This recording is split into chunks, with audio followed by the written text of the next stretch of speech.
Guys, कैसे हैं आप सभी लोग। आज सैटरडे का दिन है, मार्केट बंद है और बंद है तो मार्केट में कुछ काम तो नहीं कर सकते, लेकिन ये है कि बैक टेस्ट कर सकते हैं, चीज़ों को अपने पे काम कर सकते हैं। और वहीं मैं आज एक चीज़ देख रहा था और उस चीज़ के बारे में आपको मैं एक बताने वाला हूँ चीज़ कि अगर आप किसी भी लेवल पर हैं ट्रेडिंग के अंदर, बहुत लॉस कर चुके हैं, बहुत ज़्यादा प्रॉफिट कर चुके हैं, आपको अपने रूल कभी नहीं तोड़ने। बहुत ज़्यादा लॉस कर रहे हैं तो आपने इसका मतलब कोई रूल बनाया ही नहीं है, ठीक है। बहुत ज़्यादा प्रॉफिट कर चुके हैं, उस वक्त भी आपको रूल नहीं तोड़ने हैं, क्योंकि अगर उस वक्त भी अगर आप रूल्स ब्रेक करते हो, ट्रेडिंग के अंदर जो रूल्स हम बनाते हैं अपने आप को ग्रो करने के लिए, अगर उस वक्त भी अगर आप अपने रूल तोड़ते हो तो आप वो टॉप की सिचुएशन से बॉटम पे आ सकते हो, ठीक है। और अगर जो बंदा टॉप बॉटम पे बैठा हुआ है, बहुत लॉस कर चुका है, वो अगर रूल बनाए वहाँ से तो बॉटम से उठ के टॉप पे जा सकता है। उसका एग्जांपल मैं आपको एक अपने क्लाइंट के अकाउंट से दिखाऊंगा। और उनका अकाउंट मैंने 1 से 1.5 महीने पहले लिया था हैंडल पे। 25,000 का उनका लॉस था, ऑप्शन ट्रेडिंग में ज़्यादा लॉस नहीं था, 25,000 का उनका माइनस था। और उसको 1 से 1.5 महीने के अंदर किस तरीके से हम प्लस में लेके आए हैं। और हालांकि मार्केट पिछले 10-12 दिन से ख़राब भी चल रहा है, उसका भी हमें कोई इफेक्ट नहीं पड़ा, क्योंकि हम अपने रूल डिसिप्लिन और अपने एक सेटअप को फॉलो करते हैं, ठीक है। किस तरीके से किया है ये देख सकते हो आप, मैं दिखाता हूँ आपको। ये देखो, ये ग्रो का है, ये इनका अकाउंट है, ठीक है। योगेश कुमार का अकाउंट है। 90,000 का अकाउंट उन्होंने मुझे दिया था 1-1.5 महीने पहले, और 90,000 ही इसमें अभी तक हैं। मैंने इसमें कम नहीं होने दिए।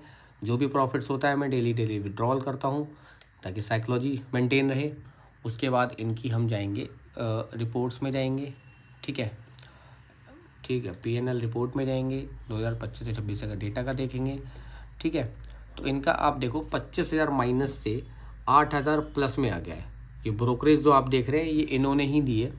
इन्होंने बहुत ओवर ट्रेडिंग करके, जितनी आप ब्रोकरेज देख रहे हैं ना, चार्जेस 24,000, प्रॉफिट 32,000, ये उन्हीं का है। मैं तो बहुत कम ट्रेड करता हूँ, 1 या 2 ट्रेड मेरे रहते हैं। बाकी आप प्रॉफिट और लॉस किस तरीके से रहे हैं वो भी मैं आपको दिखा देता हूँ। यहाँ जाएंगे, इसके अंदर जाएंगे, बुक्स में जाएंगे, ऑल ट्रांजैक्शन में जाएंगे, और एफएनओ का मैं यहाँ पे फ़िल्टर लगा देता हूँ। तो आप देखो, ये है कंसिस्टेंसी, देखो ये कंसिस्टेंसी है, ठीक है। एक भी दिन आपको लॉस नहीं दिखेगा, दिखेंगे तो बहुत नॉर्मल दिखेंगे, जो अपने रिस्क मैनेजमेंट के अंदर आते हैं। ये देखो ठीक है, एक लॉस है 4,000 का, उससे पहले प्रॉफिट भी उतना ही हो गया था, कोई दिक्कत नहीं। ये देखो, ठीक है, 5,000 का प्रॉफिट है तो 1,600 का लॉस है, और लॉस हैं भी तो ज़्यादा बड़े नहीं है, ठीक है, जो कि जिससे कि मेरा सारा प्रॉफिट चला जाए, इतने बड़े लॉस नहीं है, ठीक है। ये देख सकते हो आप, 6,000, 17,000। तो इस तरीके से ही ये देखो 10,000 का प्रॉफिट है 22 जनवरी का। प्रॉफिट्स बड़े करने की कोशिश करो। ये देखो 4,000, 1,600 का लॉस है बीच में।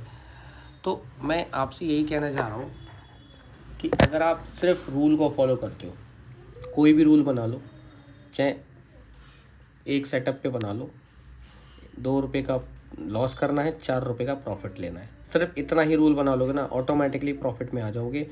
और एक सेटअप पकड़ लो कोई सा भी, ठीक है। सेटअप सारे काम करते हैं, मूविंग एवरेज भी काम करती है, सपोर्ट रेजिस्टेंस भी काम करता है, हर एक चीज़ काम करती है। बस आप उस पर रिस्क रिवॉर्ड रेशो को मेंटेन करो, और डिसिप्लिन, मतलब कि अगर ट्रेड ले लिया है तो या तो एसएल लेना है या टारगेट लेना है। टारगेट आपका 4 रुपये का है, स्टॉप लॉस आपका 2 रुपये का है। यही चीज़ आप फॉलो करते रहो, ऑटोमेटिकली 200% आप प्रॉफिटेबल हो जाओगे। बट कोई करता नहीं है, ना ही कोई प्रॉफिटेबल कभी ज़िंदगी में हो पाता है। तो आई होप मेरी बात आपको समझ में आ रही होगी। इसी तरीके से आप अपनी ट्रेडिंग को, जर्नी को आगे बढ़ा सकते हैं। बाय।